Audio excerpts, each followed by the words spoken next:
Sometimes when I'm writing the monthly video, I'll be headed in one direction and then I'll read something or I'll be talking with somebody and think, this topic is way more relevant. And that's what happened this month. The plan was to focus on inclusion. We know that these days many companies are using the word inclusion as they update their company policies.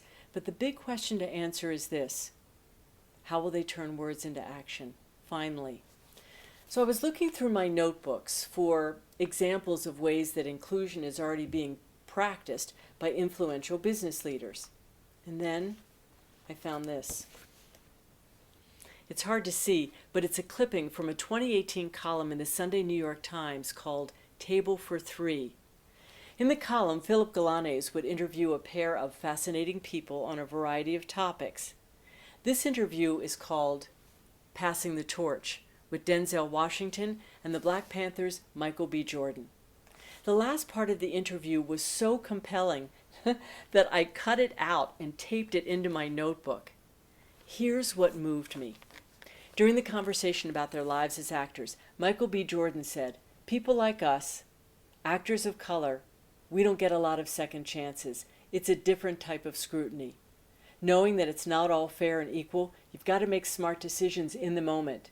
Denzel Washington said, "The way I see it, I'm in the service business now. I'm here to serve God, my family, and young people of color in our business." Now, Mike knows more about what it's like for younger folks today. There were no black superheroes when I was growing up. Then Philip Galanes asked, "How about opportunities for people of color?" Denzel said, "That's why I'm here. That's why I'm still in the race, and I'm passing the baton. What a lot of people don't know is when you pass the baton, you keep running behind the other runner. You don't just stop. I'm like, make the turn, bring it home." "I like helping people," he said. "I want to see them do well." Michael added, "That's why I want to produce so much. I like creating opportunities for people." Philip Galanes highlighted Jordan's company called Outlier Society Productions. He said, "Mike, you were right out of the gate on inclusion riders. You were the first to say, 'My company guarantees that casts and crews will be diverse.'" Michael agreed. "That's super important to me," he said. "No matter what community we're talking about, everybody should be in a position where they can win."